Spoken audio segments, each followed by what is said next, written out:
Good evening, everyone. It's ESC Fan TV, and I swear we start these earlier every single year.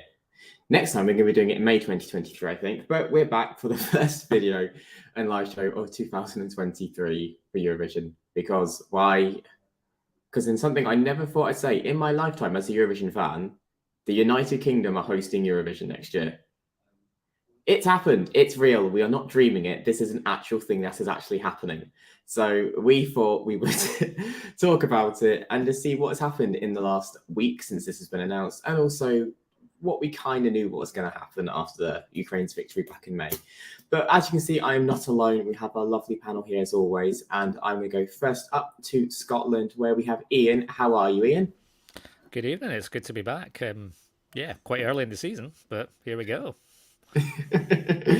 I know Stuart used to joke about doing it all year round, but it's becoming more and more apparent, I think, and that's worrying me. Who needs a social life? And if we go along to the right, we have Phil and Michelle, the king and queen of our little home here. How are you guys? Hi. Yeah, we're fine. Yeah, we're we're fine, good. yeah. We're good, thank you. Yeah, it is getting earlier and earlier. Well, why not? I'm pretty sure it's July. It is. You're not dreaming it. And if we go, staying in the north, we have Sean as well. Sean, how are you? I'd be better if I could find that mute button quickly. But yeah, I'm good. We're back. Hello. What's going on? What holiday? Who needs a break? Yeah, Eurovision 24/7, 12 months a year. That's what I reckon. Do it. We'll just stay live all the time. Should we just do that? There's a reason I never did Big Brother, and that is why. That's a bit bad. Some things people don't need to see. Exactly. And just finally, all the way from Denmark, because we need some sort of an outside perspective on all of this. It's Nicholas. Yes, hello everyone. Possibly the only one here who don't really have a stake in terms of like where in the country it should be hosted. I'm just excited to see the UK hosting. It's going to be fun. Yay. And thank you to everyone who's in the chat room. Plenty of comments already. And yes, Donna, there was a break, allegedly. I don't remember it, but apparently there was. But... June. Again, allegedly, but we had the Jubilee that week, so the first week of it was just a hazy mess. But as we said, the United Kingdom has officially been confirmed to be hosting Eurovision 2023. This was speculated a lot after it was announced quite early on that Ukraine could not host in 2023. Not for the fact that Ukraine couldn't host or didn't want to, but purely because from the EBU, it was just deemed not safe given the climate of their country. And this was followed up after a few people in the government of our own, not naming any names, but he's not there anymore, said Ukraine should host it. He's always been wrong in my mind, and this was another one. And pretty bluntly said it was about tens of thousands of people are employed by Eurovision every single year to run the programme, and it was not safe for them all to be on the ground, which I think we can all agree that the current state of Ukraine, it was not the right time for them. However, they will still be involved with the programme. It will just not be hosted in the nation of Ukraine. So then it fell to the country who placed second, who alarmingly was us. We were given the first right of refusal. As I've always said, that's what it should be. If a country can't host it, it should go down to the next nation. And we have jumped at it. We were in talks for a while, but on Monday it was officially confirmed the United Kingdom would be hosting Eurovision. It'll be the first time they've hosted it in 25 years since last time in Birmingham in 1998. Do I remember that? No, I was 4 years old. So this is very surreal for me. But let's go to someone who does remember that, Phil and Michelle. Not even sorry. Oh, you can go off people, can't you? This is why you're never my favourite. I'm no one's favourite. It's fine. But yeah, well, yeah. In Birmingham. Birmingham, Oh my yeah, God, yeah. Phil. Yeah, in Birmingham. Oh yes, yes. Gildo Horn, fantastic performance. Remember it well. That's the reason that you can remember it. Oh, yeah. It was Gildo Yeah. Horn. Apart from that, we've no idea what happened. No. Was it good? Why are you asking me? I don't know. What? You're telling me that you haven't got the YouTube and you can't do the Google, young man? You could easily watch it. I could, but I just don't want to be honest. I'm getting old. That attitude's shocking. Yeah. I think I the don't care. difference is though this year it's not really a UK show, is it? It's got to be a Ukrainian show, surely.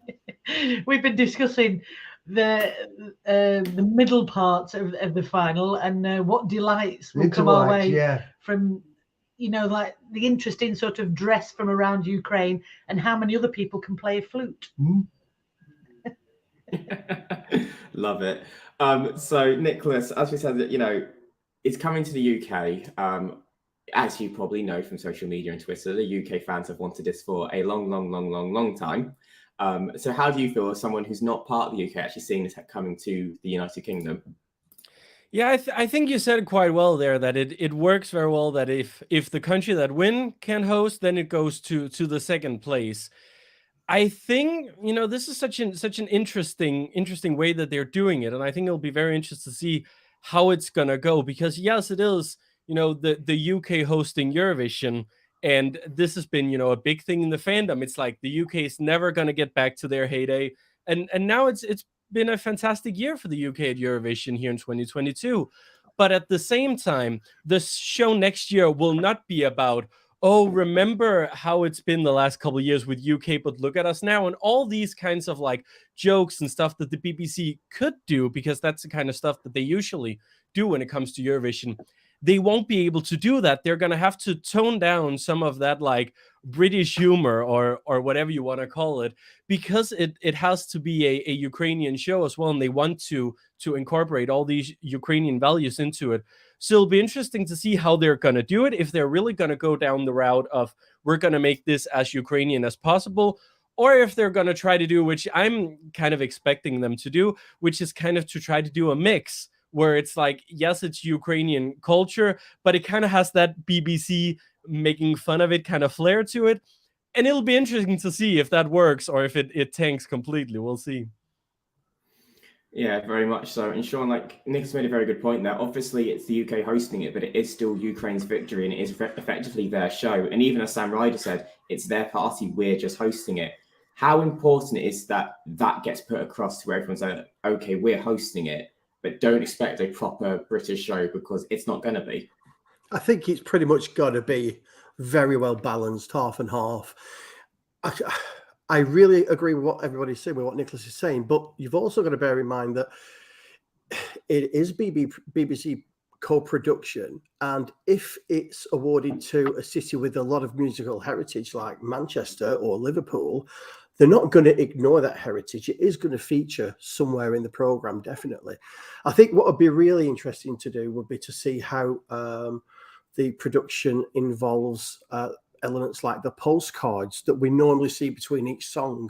And I think it would be really interesting to see, maybe as you fly around the UK and we see various parts of the UK before each song, maybe have Ukrainian elements, maybe people who've come over and settled here in different parts of the UK, and actually see those people as part of the postcards. I think that'd be a nice touch. But you can't ignore the strong musical heritage that the UK has got, and that will have to feature quite prominently in a modern Eurovision, I think, as will Ukrainian music as well, of course, in the interval acts. And I could see maybe, you know, a joint hosting. Graham Norton's going to be involved. He's got to be. I can't not see Graham Norton being one of the hosts. But then again, probably a Ukrainian host alongside Graham as well. So I think they're pretty much going to have to kind of split it half and half to be as equal as possible. Yes, a big nod to the Ukraine, but of course it is held in the United Kingdom as well, and that can't be ignored. Yeah, I mean, if I had my way, I would keep Graham Norton in the commentary box. I don't really want him hosting. I still think, personally, I think it should be Timur, who hosted in 2017 Dream Host and 2013 Junior. He's a phenomenal host and a phenomenal Eurovision expert. He should have the role with someone else alongside him. Don't know who you'd get, but I don't want Scott Mills or Graham Norton anywhere near it personally. But it's a very good point, and Ian, just coming to you as well. Obviously, we've known this for a while that it was going to happen, or there was rumblings of it. But now it's actually confirmed. Like, how does it actually feel to think like, this could actually be happening? And obviously, Glasgow, we'll get onto a bit more, but Glasgow's also been heavily pushed as the actual host city. So what's it been like for yourself seeing this actually happening? It's been very strange, hasn't it? Not something I think any of us expected. I think we all expected Sam to do well in Turin. Perhaps not coming second, but we knew we were going to do quite well. But to suddenly become the hosts, and actually to be asked to be the host is quite an interesting one as well, because that hasn't happened for a very long time. It's pretty much gone. The winning country has taken the hosting for the following year. It's very odd. It's very odd seeing so much Eurovision on the national news and being talked about in depth, apart from like the week it happens.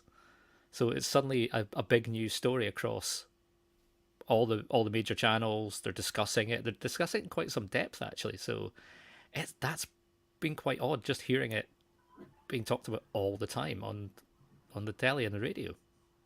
That's very strange. It's very weird. I'm not going to get used to this all year, I don't think. Like, even the week off, I'm like, how is this happening? Phil, Michelle, round this out for us. She said you wants to say, so the floor is yours. Yeah, well, I was thinking about, like, it's been hosted here, but it is Ukraine's party. What about if they did things like duets, like Verka and Sam Ryder doing duets or something like that? Could you imagine it? It's like Goe and Sonia. It'd be absolutely brilliant. It'd be absolutely phenomenal. And I think that could set a precedent for if a country wins that can't afford to broadcast it, it does go to the second one, then they always have to do duets with like weird pairings to make sure that everyone's included. It's like the Switch song. It's like the Switch song from 2019, but it's UK acts having to sing in Ukrainian. I would love to see it. Yeah, why not? Yeah. Duet everybody up, get one Ukrainian presenter, one British presenter. You're laughing, that's it. If BBC can sign it now if they want. I really want the Go Art to do a cover of Better Than Ever You Know by Sonia now. That'd be brilliant. No, you would pay good money for that. I'm trying to picture Sonia's heavy Scouse accent trying to do Ukrainian. And I'll just leave that there and move on. But yeah, I said it's a very surreal situation, obviously, and you raise a very good point there, Michelle. It could be the precedent of countries who can't maybe don't push their all into Eurovision because they think we can't host this the following year, to kind of go, well, we want to win, but is there a way that we can have our flair, but if someone else hosts it on our behalf? And it could, in turn, improve the quality, because people are saying like, well, if we can't afford to host it, there is now a fallback of another nation taking it on behalf of us, and clearly, we opted into it. I think Germany said they were willing to. Sweden said they would if they were offered it. Spain were, but then pulled out, which upset a lot of Spanish fans. God knows why.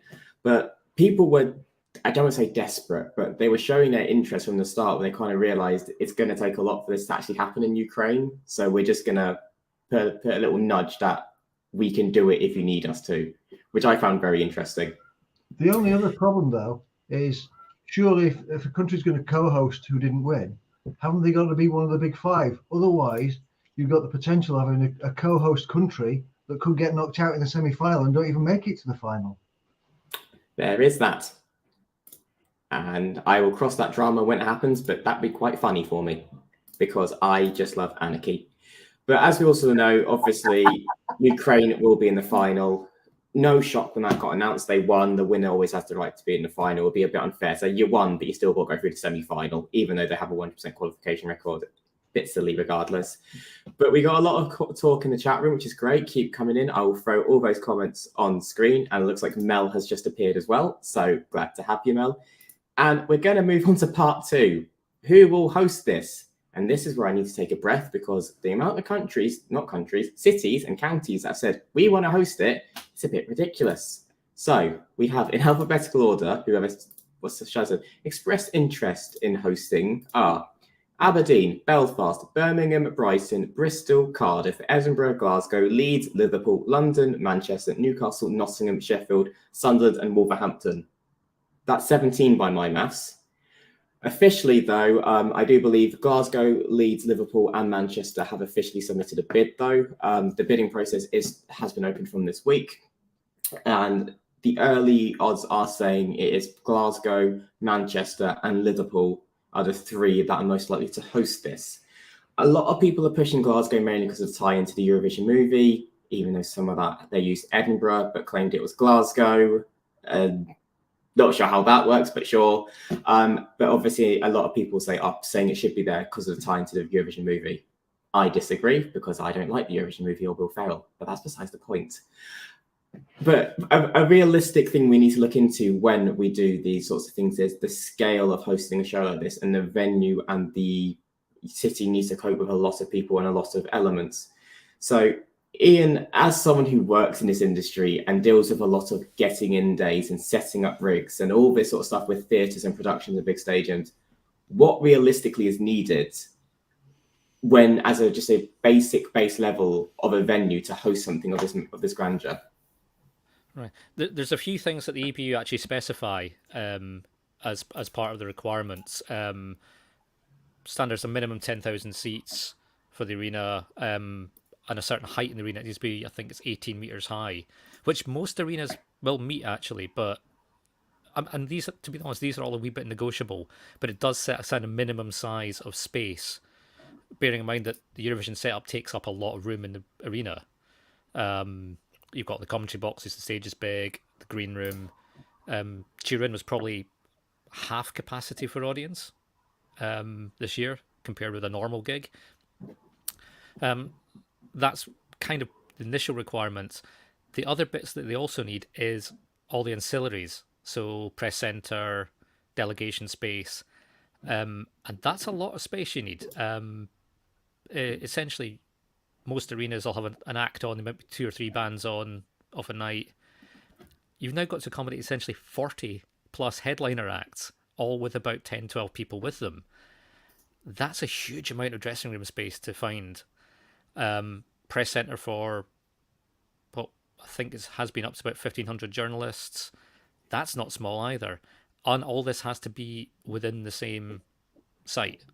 A lot of them it's temporary outside. Turin, there was massive temporary structures down one side, which was all of that. So you either have to have space in the venue or space outside the venue to build all that. The technical production, most of these big venues can do it. You just scale it to fit the venue. It's bespoke, it's designed for each venue each year, so there's not like a standard thing they have to fit in. It's designed from scratch, so whatever shape your venue is, they'll make it fit. Stockholm 2016 was very tall, very open. Vienna being smaller was much more closed in. It just is a different thing. Tel Aviv was quite small as well. So the sheer size of it isn't that important as long as the rest of the facilities can happen. And that's where some venues may struggle. Yeah, very strong point. And also the big thing is about the roof is something. And obviously with the World Cup happening this year, it also means a lot of football stadiums which could have potentially been used now won't, because the season won't be ending until the last week of May, meaning they won't have the facility or the time to get that all in. It's about 6 weeks in total, I remember. Like, think about when Dusseldorf did it. I think they had about 6 weeks beforehand to get everything sorted out and like turfing up the pitch, everything, and then building a roof on top.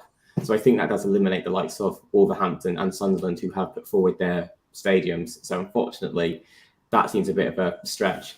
Nicholas, as someone who's had... I'll say realistically, also football stadiums are probably too big for this. The show would end up looking probably very small in a big room, as opposed to what we're used to for the last few years. So a place like Cardiff with the Principality Stadium, it's massive, but it's just probably just far too big. Would you not just use half of it and then the other half is all the press centre and everything? you'd still end up with this big single space that just. Oh, okay. I would don't know. I've never dwarf. been to a football match, so I don't know. Okay. Yeah, you might end up with something that looks awfully small at the end of the room. So it. I just thought if you started at the halfway line and just used half of it instead, and then the other half could be all the press and hospitality and everything, just like a line down the middle. I think it'd be quite tricky to do, but yeah, it's. I don't know. I think they'll be looking for arenas. I'm not That's what they've used the last technical. few times anyway. So it'd be a big jump into a full arena, a full stadium. Yeah. So Nicholas, you were there. Not you were there. You've dealt with being in a nation where it's hosting, with Copenhagen hosting, and obviously they went the very unique route, shall we say, of using the Dockyard for 2014, and then in 2001 using their big stadium in Parken. What did you notice, or what can you remember, if anything, from like the media and all the requirements? Because not many submitted for 2014, and a lot withdrew quite early on because it seemed like, well, Copenhagen's going to get this.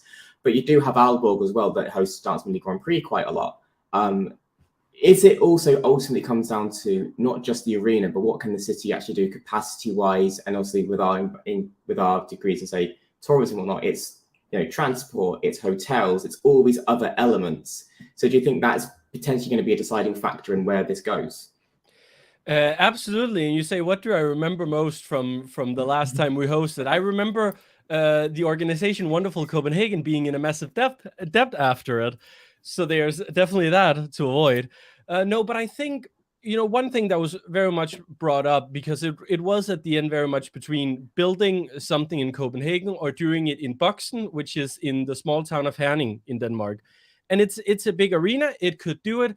But one of the things that often came up in the conversation was that, well, there isn't a lot to do and to see there. And you want to, showcase your country in the best kind of way when you're hosting Eurovision, because it is also a big tourism event. Now, with that being said, I think it's interesting this year because, once again, we're trying to tie in Ukrainian culture. And I'm sure they're going to bleed that out into the Eurovillage and the events going around the town as well. So in that sort of sense, the host city itself and what's happening there may not be as important, which could open up possibilities of some other cities that maybe don't have that much to show, but that means that the Ukrainian elements can shine a little bit more. It's hard to say, but I do think at the end of the day, because there are so many good options, and I do really think there are, and there's been some good places put forward, I think ultimately it'll very much come down to where can the best TV production be done. Because I'm thinking something like Glasgow, for example, they have, the whole thing with Eurovision movie, sure, but they've also, I believe, hosted the MTV Europe Music Awards a few years ago. And that was, it's kind of the same scale in terms of like how you do a stage, how you kind of film something like that. So that has that experience. I don't know with the other sorts of places. I'm sure some of them have experience in like big television shows as well. But I do think that is a possibility for that to be a front runner, because I think at the end of the day, if the place is already, you already have these blueprints where it's like, okay, you can have a crane here, the spider cam can be set up like this. That makes it a lot more interesting to be chosen. It's a very good point. And for the Michelle, I mean, one of the cities that aren't really being talked about but can handle it definitely is Birmingham. And obviously they're hosting the Commonwealth Games now. And speaking on Nicholas' point about TV direction and whatnot, do you think that actually gives it a big help? Because right now it's broadcasting a massive spectacle in a big arena, and it could easily, it's pretty much, what's the word, like a welcome invitation, like, we can do this again in 10 months' time if you need us to. Sure. I don't think it'll go to Birmingham because they've got the Commonwealth Games. The BBC like to spread it around, and so I definitely don't think it'll be Birmingham, because when you think of all the publicity that you get from something like the Commonwealth Games, then you've got enough from that. Give somebody else a chance, and I think that's how the BBC see it. But I'm not sure if it was Ian that said that in Glasgow it's across the road from the BBC Scotland thing. So I think they could do it there. But I'm going to categorically say it now, it definitely will not be in Birmingham because they've got the Commonwealth Games. Yeah, I agree. Probably fair. I will clip that for when it gets announced in November. I know, but a good point what a lot of people saying in the chat room, and I've kind of using this as pioneer myself for Manchester, and not just because I live here now, is the BBC is based here. You know, I am a short walk away from Media City itself. The BBC is based here, and if they want to have some sort of control, you know, God knows what can happen in production. But if something is wrong, and it looks like they're going to use the AO Arena, it's a big new arena they're getting built. It's built for things like this. If something was to happen or something needs to change last minute, they're just down the road. They have a lot more control in these situations. Sean, do you think that's an important aspect as well? That the BBC, obviously, they want to be involved. They've been offered it. They want to do it. They're really taking this on, but they still want that element of control. And is that why we're seeing like Glasgow and Manchester as the front runners, because the BBC is just rooted so close to where they will be? I definitely think so, yeah. I mean, last year, the BBC moved all their Eurovision production in the UK to Salford Quays, to Media City.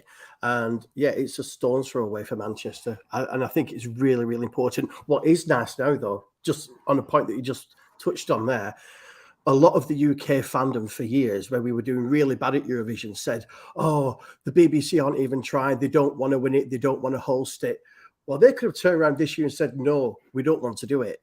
You know, oh, the BBC don't have the money to do it. They won't be able to do a successful Eurovision. This is going to prove them wrong. First of all, yes, the BBC is stepping up and saying, we will host it here in the UK. And I think it'll be a damn good production. I think Glasgow and Manchester are definite front runners. I can't really see it going anywhere else. Maybe Liverpool. Leeds is too small as far as the stadium's concerned. Although the capacity is there, I don't think the shape isn't right for Leeds. There's not enough backstage area for the delegations or anything. No, I can definitely see it being Manchester, especially with the new improvements that they're making to the AO Arena. £50 million worth of upgrades going on this summer. 3,000 seats added, more dressing room areas, improvements to the dressing room areas and corporate areas, which could double up as a press centres. I kind of really think Manchester has kind of got it in the bag already. I'm probably going to be eating my words because I never get things like this right. But yeah, it's going to be Manchester or Glasgow, I think. Well, I wanted to be in Manchester because then that way I save about 400 quid in hotel rooms. I could just sleep in my bed. That'd be great. You know, yes, I'm cheap. I don't care. I live in a major city, so sue me. But like I said, that is the point. Like, you've got to think about the other aspects and say Manchester also has, you know, the gay village where Eurovillage will be put, and that plays Eurovision music anyway. I get videos of people dancing to Fuego on a night out in the gay village, and it's fantastic. So there's that. They already know this atmosphere. There's going to be a party for them, and also it's got the tram aspects as well. I know Glasgow probably has like some sort of, you know, interrail system like that as well. But let's just go through some of the main contenders. So, like you said, we've got the Manchester Arena, otherwise known as the AO Arena. You've got the Leeds Arena, the Hydro in Glasgow, and Liverpool haven't officially submitted anything yet, but it is looking like their main stadium, which name I've completely forgotten. But they seem to be the main ones.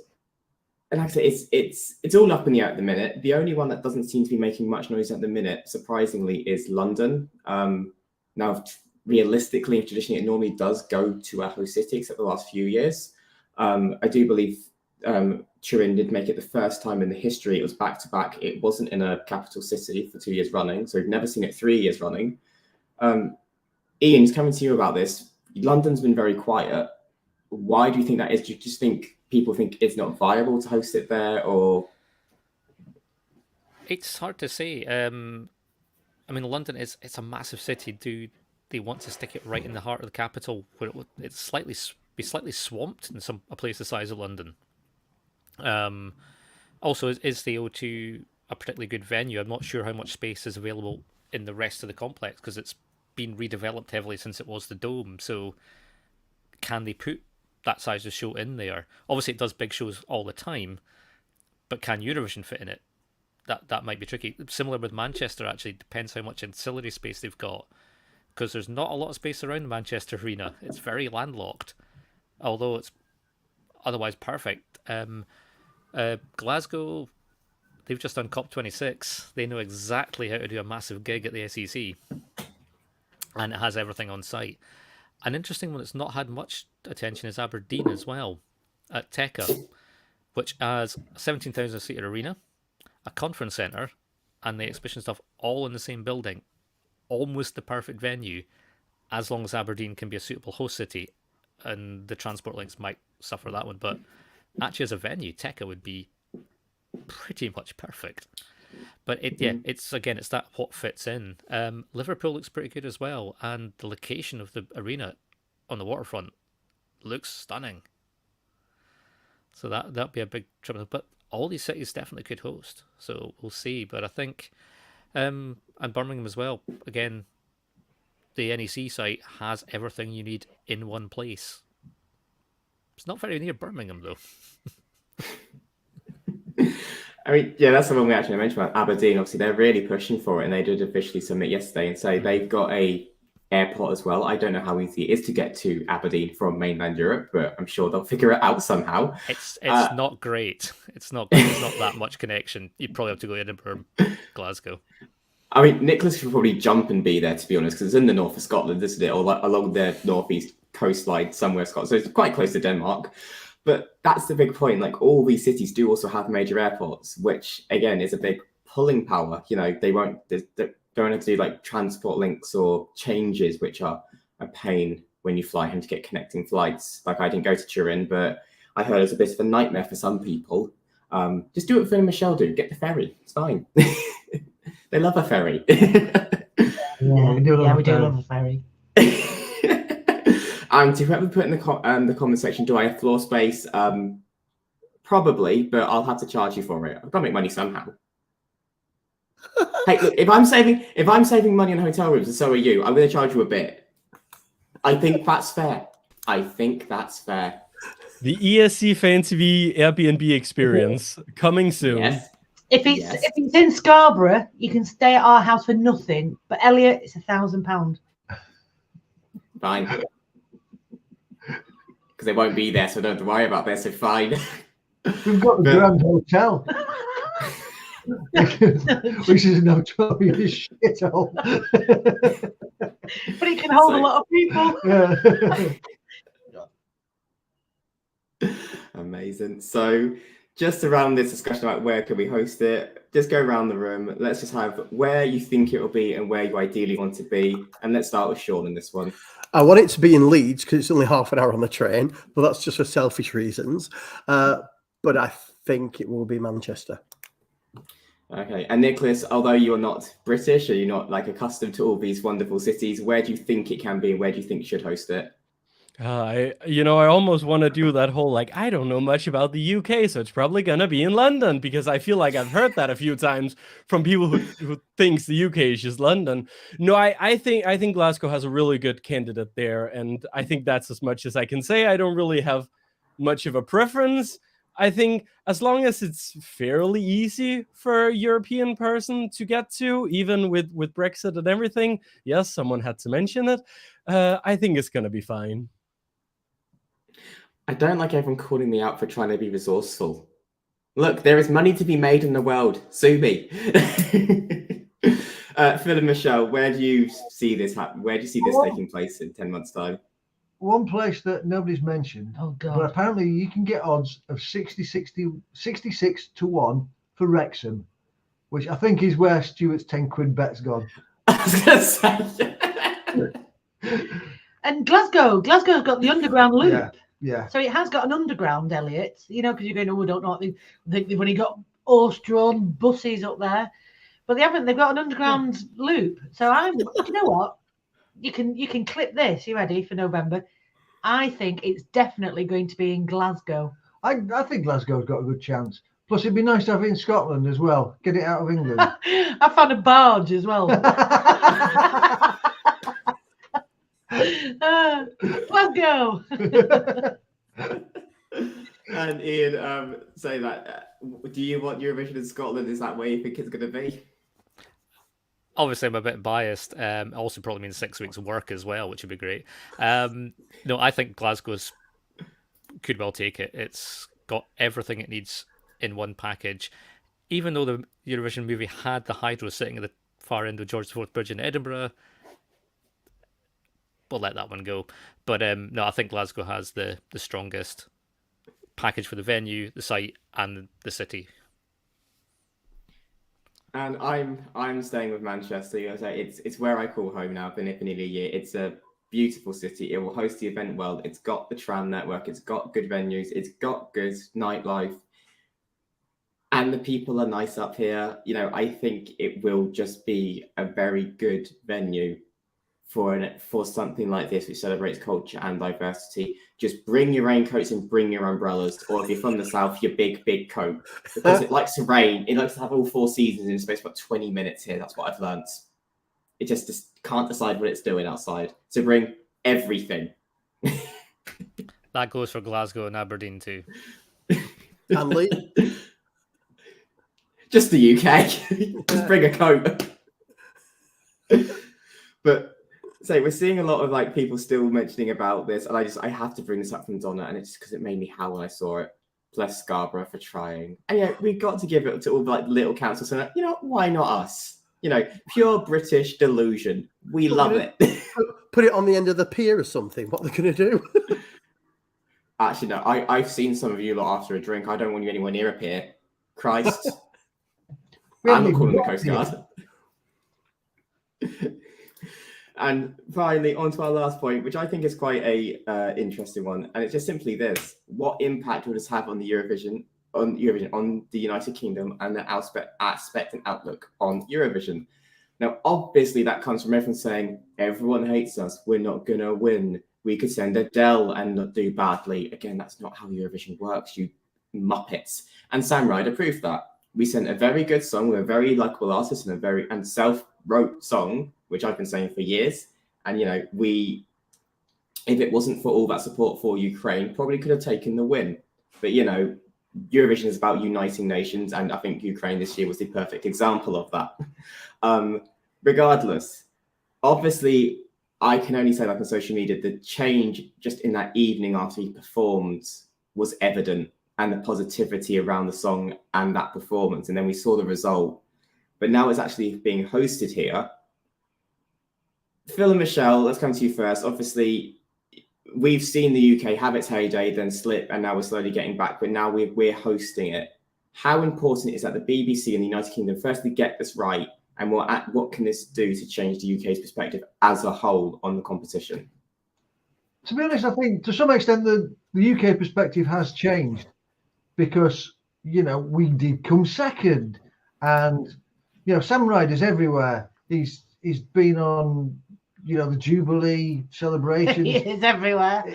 Yeah, And it's just been in Malta. Just been in Malta. Yeah, fair play to him. He put the work in, before the contest, and he's putting the work in now, and he deserves everything he gets. Yeah.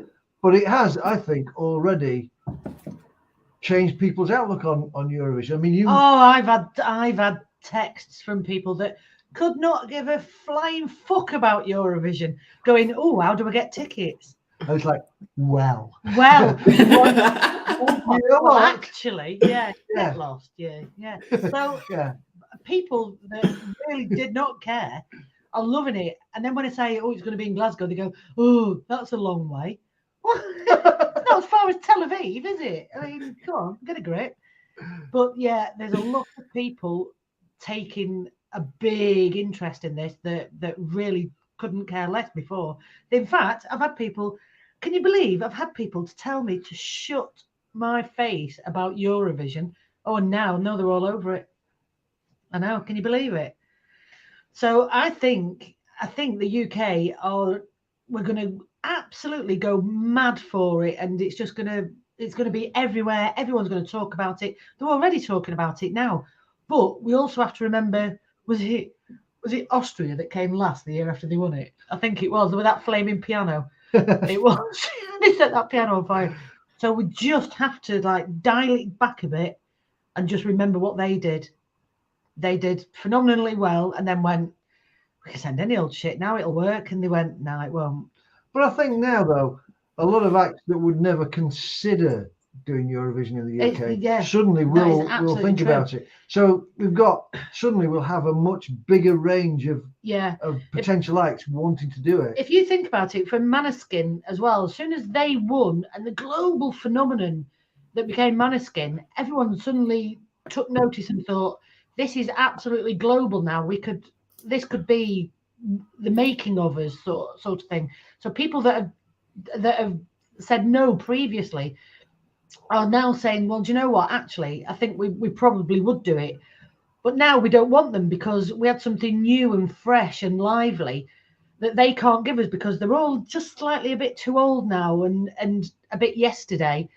And we need to just hone in on that new talent and send somebody fresh and new like we did last year that's got a zest for it and wants to do it. Not, I want to do it because it'll make me famous. Yeah, but somebody will prepare to do the promo work beforehand as well. I'm just putting my hat in the ring now of I'm not willing to do the promo. I can't be asked. It's too much effort.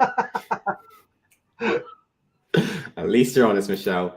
And this is what I've been thinking about a lot. Will they use an internal selection? And ideally, I would actually like the record label, who I've completely forgotten, who did it last year, but I know they're involved with it again this year, and I've forgotten the name. Tag, was it Tag? Tap. I can't remember. Tap, that was it. I was close. I would like them to organise a national final, pick 6 of either their artists, or they send the submissions into them and they pick the 6 or whatever. But I would like us to have a slight say in who we send, as it's our post-century. No. We can't be trusted. We're not going to. Tap aren't going to pick 6 scooches. It's fine. People voted for them. This is it. If you've got one that's slightly a bit shit, the public are going to vote for it because we are idiots. Yeah. We can't. Then we get an actual record label to pick the 6, so they shift out the shit. We can't be trusted. We sent Das Sampson. People voted for that. And people in Europe voted for him as well. And Tom, I'm glad someone loved that burning piano because I certainly didn't, and not Europe didn't either. But Nicholas, pretty much I'll make a good point there. Obviously, this is going to stir some conversation. Obviously, even in some radio shows, a lot of people have been talking about Eurovision, saying like some of artists like, "Oh, would you do it?" and blah blah blah. And obviously, with the success of Måneskin and Sam Ryder, did you see this same sort of trajectory in Denmark? Obviously, Emily de Forest did become quite a big name after she won Eurovision. And what impact did that have on Denmark's outlook in Eurovision? I know they've had a slight decline recently, sadly, but in that time after her win, was there a shift with the contest? It's interesting that you bring up Emily de Forest because she's never been a star here. You know, she was supposed to do a tour in Denmark after she'd won Eurovision, but it got canceled at like the last minute because no one had really bought tickets. So it kind of swings because I think in 2014 it wasn't as big, but I do remember in 2001 when it was held in Parken, there was a huge interest in Eurovision here suddenly, when in the 90s, no one cared. And, we were close to almost backing out of it. And we had national finals with 5 acts because that was all that DR really wanted to put the money into it. And then suddenly there was just like a few years where it was really interesting. The public was really interested in it. And then it just kind of went downwards. But I do think hosting a big event like this, it really does make an impact. I want to mention another example here. Just a month ago, Denmark hosted the first 3 stages of the Tour de France. And I was one of the volunteers there. And that was a huge thing here. And all of a sudden, there were all these events going around all over the country. And especially in like the towns where the race was starting and finishing, there was huge events going on. And all of a sudden, you had all these people who never cared about cycling all of a sudden being like the biggest cyclist fans ever. And they were there and they were going all around the country to see all the stages. And they were really engaging with it. And that's what such a big international event can do. It can really engage, a whole country. And Eurovision, we've seen it do that in other countries, especially countries who aren't used to hosting such massive events. Denmark is a good example of that. That may be less in the UK, but I do think if it goes to a town that usually doesn't host massive events, I think it's really gonna spark an interest in like the local community. Everyone wants to get involved. People want to celebrate this. And yes, then it's gonna be, all about for the BBC, how do we keep this interest going after this? And I think they're already working on that, right? Because they need to have a follow-up to Sam Ryder that people care enough about to the point where they can keep this hype, they can keep the interest in it, especially now that they're hosting as well. But it's gonna make a difference. And I really believe that if just 10 people, go into this suddenly with an interest in Eurovision because now it's happening close to them, and they figure out, what, this show isn't half bad, then I mean, you've turned 10 people around who can possibly, you know, share that love to their friends and kind of, you know, have a snowball effect there. And I think every time that a country hosts, you get new people interested in it. Will it change the perspective of Eurovision in the UK overnight? Absolutely not. But I think it's a good start. Let's hope, and that's all we can hope for. That it's the start of something. And you know, I have lived through the UK in their worst time. I became a fan when we were doing terribly, and I was like, "Oh, 15th, yay, that's good." So I don't want to go back to that. I don't. I can't. I refuse. Sean, obviously, you were the biggest Sam Ryder advocate for the best part of 6 months. You know, I think you're being getting paid by him at one point, it felt like. And, you know, it's right. You know, he's been in Malta. He's done the Queen's Jubilee. He sang the national anthem at the F1 at Silverstone. You know, big, huge accolades. Is it a potential that this year we see people kind of go, well, it worked for him, so maybe I should put my foot in? And again, should we kind of put a stop to that? Should we maybe go back to artists who maybe have expressed an interest in Eurovision in the past and go, like, it is their time because they actually want to do it for the contest and not just because, oh, it's a quick buck and a fast track to make some money in my name for a year? I don't care. I don't care who represents us, as long as they have a damn good song. That's all I want, a damn good song. I don't want an internal selection. I think it's a wrong thing to do right now. But I'm scared that the BBC might think, oh, it's been hosted in the UK, we're going to get big viewing figures. Why not have a national selection? Because that will go down well on a Saturday night on BBC One and we'll get some good figures. I think, no, please don't. So I don't want an internal selection. I think Sam Ryder said he'd do it again, but not this year. But whoever it is, Sam had everything, didn't he? As far as his persona is concerned, and his attitude, and his warmth, and his enthusiasm, and it was infectious. And he also, which is really, really important for the next UK contestant, is to go around Europe and make themselves known, because he did a lot of work, did Sam Ryder. It wasn't just all talk. He actually went out there and he actually flogged his backside off and really made everybody sit up and notice him and his song. And people warmed to him, and it was a damn good song as well. So yeah, BBC, if you're listening, if you're watching, more of the same, please. Involve tap music again. You know, please don't have a national final. I really think it might be the wrong thing to do. We were actually on a ferry coming back to Hull, and Sam Ryder was on coming back from Amsterdam, and Sam Ryder was on Dutch TV on a chat show that wasn't Eurovision based. He was just there as a proper guest, not because it was Eurovision. And the host said he wanted Sam on because he'd seen him about and thought he was a nice bloke. And I think that made all the difference in Europe. I mean, the fact that there's loads of opportunities out there for a really successful Eurovision entrant. I mean, in October, Sam's got a gig in South Korea or something random like that on the weekend of Eurobash, so we know he's not going to be there. You know, it can lead on to really good things. I really, really just want a damn good singer and a damn good song. Yeah, and Ian, just saying to you, like, what impact will this have on the BBC? How seriously do they need to actually take this and put into this? And how important is this year to change this negative connotation that Eurovision has on the public? Because as I say, everyone says it's political.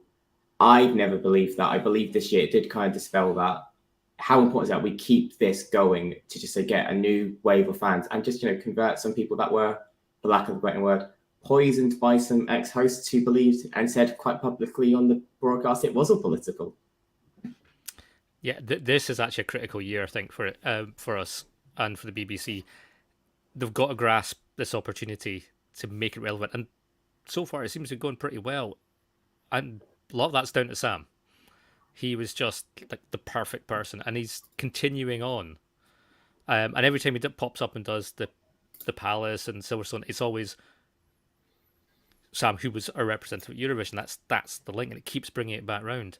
It's noticeable last year last time after Måneskin won Sanremo and then won Eurovision, that produced a big lift for both Sanremo and Eurovision in Italy, especially amongst a younger audience, a huge jump in viewing figures and engagement off the back of what they did. And I think this is where the same thing should happen for the BBC, for the UK in Eurovision. It's notable, I think the numbers in the OGA UK fan club have jumped up massively since then. I think we're over 4,500 now, which is massive. People are engaged, people are interested. It suddenly seems relevant again. So this is the point to not fuck it up, quite frankly. This is the slight danger, so having done really well, it's really hard to do better or even just to do the same. Kind of the only way is down to an extent. I think a little bit managing expectations will have to happen. Sam's result was phenomenal. Whoever follows him probably won't manage the same level of success. Hopefully it will not be right at the bottom of the table again, but unless we produce something absolutely stunning again, it's going to be a hard act to follow.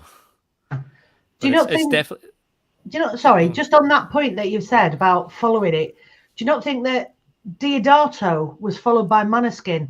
And I think if that had gone ahead in the Netherlands, I think Diodato would have won. Do you still think that Måneskin would have appeared if that had have happened? They would probably still done Sanremo and probably still won, because Sanremo sits completely separate from Eurovision to extent. But it would be interesting to see if Italy would have managed to do the double on the win though at Eurovision. I don't think it would have changed what would happen at Sanremo, but it might. Yeah, because they were two absolutely corking songs from the same country. Following each other, they you don't often get that, but they were. I reckon we could do that easy. And also very different songs. Yes. Oh, definitely, yeah. Absolutely. What we cannot do is try and do the same thing again. That's exactly right. Because Diodato makes me cry, and Måneskin makes me dance, and I think that's what we need. Yeah. Something radically different from Sam. That's what we need to hit. I mean, what is it we said for years, Nicholas? Don't copy the winner, you copy the top five, because that proves that people like it. It just slightly missed out. Yeah, absolutely. And I think yeah, there's a very good point to all of that, because I think people are so easy to compare, and I think especially in the UK, and I think we've already kind of touched that. The general public, whoever you're gonna send for 2023. Everyone's going to compare it to Sam, and they're going to say, oh, well, this isn't, or this is, and all that. And I think especially here, a good thing would be to go a completely different route, to have something that can stand on its own, because that's what Sam could do. And that's, the thing that's kind of about all this is that, he was an artist before Eurovision, and he's going to be an artist after Eurovision. And if you can find someone who can do the same, who can be their own artist, and who is already their own artist with their own identity, then it's not going to feel like a copy. And then you'll be able to, look at them as two separate entities. And you need that, because if you just pick another bloke who kind of does something similar, you find someone else on TikTok, for example, everyone's going to compare it, and it won't look good. So it's also about, the public perception, because that's what I've always said. You cannot win Eurovision if you don't have your own country behind it. So. Yeah, I think we want to look at who came second in the public vote this year. Oh, fuck off. Oh, God. Jesus. I knew you'd shoehorn that in somehow. Oh, gee. I mean, somehow I don't imagine the UK going that route, but if they do, I mean, fair play to them at the same time. I think we need a banging band. I think, because when was the last time we sent a band? Like a proper band? I think we need to send a band, but not copy Måneskin. I mean, I would, like I said, I think the UK... Steps! Do you know what? Steps said, after how well Sam did, that they'd reconsider it. But they are too old. Yes, and we don't need them. We need something for the youth. The youth. I was joking. But every year, like, it's three things happen every year. Def, Taxes, and Steph say they're going to do Eurovision, or they're interested, but there's a divide in the group. We don't want you. Bring back the orchestra. Oh, that as well. No, don't. That's Ian's just job pioneering, bringing back the orchestra. I think the UK needs to do something completely different. Because again, like Nicholas said, you can't copy the same thing. Also, it's the UK. We have the biggest wealth of music in the world. We've got such diverse music styles. You can't just phone it in and do the same thing. We need to take another risk. We need to be bold. I think it could attract some bigger songwriters who want to get involved. Maybe not performers, but songwriters, because they can see as something viable. And going right now, if I had my pick, I would send the girl group, the country duo War Thomas, to a country modern pop duo who are fantastic, and they're very good. Their music is very catchy and very emotional. So I would send them at the minute, because when was the last time we saw a female duo at Eurovision as well, especially a country female duo? It would stand out. But that's just me. But yeah, the UK needs to take another risk. Country over the last few years has come quite close. I think you could. I think you actually. Oh my God! I want to. I'm going to say, I think you could be onto something. And now I'm going to cry. I'm clipping that. I wish I had grace of me. This never happens. I think you're absolutely right. I think a girl country duet would be fantastic. BBC, I really hope you're watching now, please. I need to stop drinking. And BBC, if you are watching, please don't have that William from Wee Wee Blogs anywhere near the green room. Oh God, yes, please don't. Oh, you just unlocked the fear in me. Oh no. You've unlocked the fear in all of us. I don't know what you're on about now. You've lost me. Actually, as Donna says in the comments, Sam would be the perfect green room host. He would, but he's like annoyingly happy constantly. And that'd really get on my tits if he went on all the way through. Who do you want then? Jack D? yes. Got Rylan. Rylan would be good. No, Rylan's the right smarmy twat. He can't. No, No, I do think Rylan's going to be involved. Somebody Ukrainian. Verka. Verka. After she's done a duet with Cliff Richard. Power to all our Ukrainian friends. I mean, come on. You can have that one, baby. Sure. So if this is your first time watching ESC Fan TV, this is normal. Yes, this very is nothing normal. new. What, Michelle saying the T word? And if you have come back, you're very brave, or just as weird as us. And on that note, I just want to thank everyone who has been watching. It has been roughly 150 people this entire show, which is incredible. We do this all for you. This is very last minute we decided to do this, but the fact so many people have tuned in and joined in the discussion is absolutely fantastic. We love you all, and I just personally want to say a little hello to my friend Amy, who was watching for the first time whilst doing revision and drinking wine. I don't think that's a good mix, but you do you, hun. That's all I'm going to say. And with that, we will just wait and see where Eurovision ends up. Like I said, who knows? Who knows? It could be Scarborough in a tin roof. I don't know, or it could be in the biggest stadium on the planet. My back garden. My back garden. Or Sean's back garden. Who knows? Valentina offered to do it there as well, so God knows. But before we go even more into the pits of crazy, I think it's time we bid adieu and just. Can I just say one thing here at the end of the show, right? Because I didn't know when to say this, so I'm just gonna throw it in here. When it comes to Ukraine, I think some people may think that they have so much going on in their country right now that they may not really worry about Eurovision or what's going on right now. But I really don't think that's true. I currently volunteer at a place. I helped set it up. It's like a little play and learn group, we call it, for a bunch of Ukrainian refugee kids who are here in Denmark. And one of the days when I was there and we were drawing, doing stuff, I put on some music and I put on Kalish Orchestra, and all of a sudden you have these like 15 kids who have fled from their own country, who are here in Denmark now, just screaming Stefania on top of their lungs. It was such a wonderful thing to see, and I think Ukrainians are so proud of being able to have this victory, to have something to celebrate in midst of everything going on right now. And I think the past couple of years, or the two times that Ukraine has hosted Eurovision, we always look back at some of the issues that there's been, because it has been difficult for the country to host, especially in 2017. But now there's really this opportunity for Suspilne, the Ukrainian broadcaster, to bring all the ideas and all the things they want to showcase from Ukraine to the BBC, and the BBC, who knows how to produce television and actually have funds and, you know, producers who don't just walk out because they don't want to do it anymore. And they can actually, you know, really show off not only Ukrainian culture, but this thing that Eurovision was built for, uniting Europe. And I think it very much hit me that day where I was playing Stefania to those kids, and they just had a fantastic time.